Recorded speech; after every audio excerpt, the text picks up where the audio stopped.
I want to tell you about an essential vitamin you've probably never heard of. If you're a parent or plan to be one, it might be more important to your child's growth than all other vitamins combined, and only you, a parent, can provide it.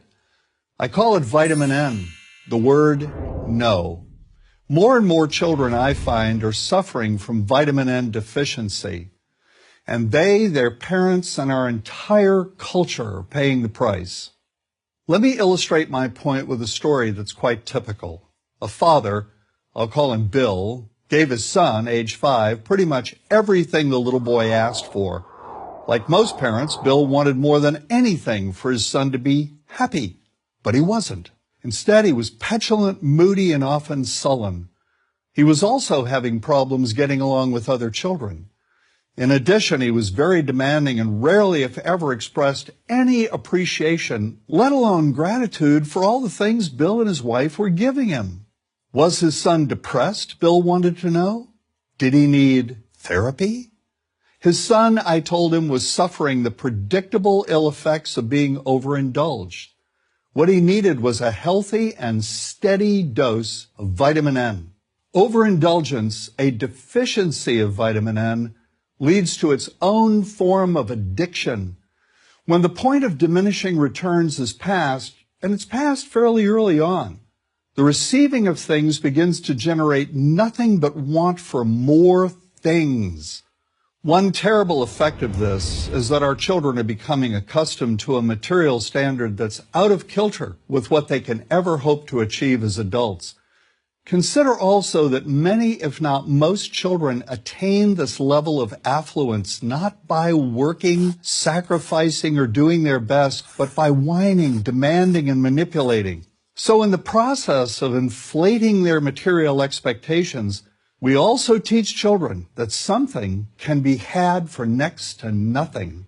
Not only is that a falsehood, it's also one of the most dangerous, destructive attitudes a person can acquire.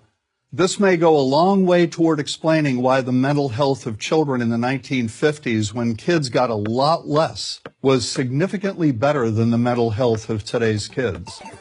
Since the 50s, and especially in the last few decades, as indulgence has become the parenting norm, the rates of child and teen depression have skyrocketed.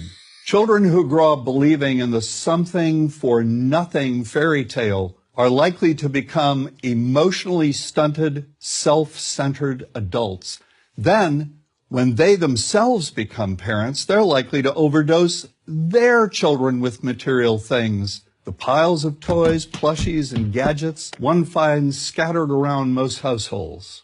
In that way, overindulgence, a deficiency of vitamin N, becomes an inherited disease, an addiction passed from one generation to the next. This also explains why children who get too much of what they want rarely take proper care of anything they have. Why should they? After all, experience tells them that more is always on the way. Children deserve better. They deserve to have parents attend to their needs for protection, affection, and direction. Beyond that, they deserve to hear their parents say no far more often than yes when it comes to their whimsical desires. They deserve to learn the value of constructive creative effort as opposed to the value of effort expended whining, lying on the floor, kicking and screaming, or playing one parent against the other. They deserve to learn that work is the only truly fulfilling way of getting anything of value in life, and that the harder they work, the more ultimately fulfilling the outcome. In the process of trying to protect children from frustration, parents have turned reality upside down. A child raised in this topsy-turvy fashion may not have the skills needed to stand on his or her own 2 feet when the time comes to do so. Here's a simple rule. Turn your children's world right side up by giving them all of what they truly need, but no more than 25% of what they simply want. I call this the principle of benign deprivation. When all is said and done, the most character-building 2-letter word in the English language is no. Vitamin N. Dispense it frequently. You'll be happier in the long run, and so will your child. I'm John Rosemond, author and family psychologist for Prager University.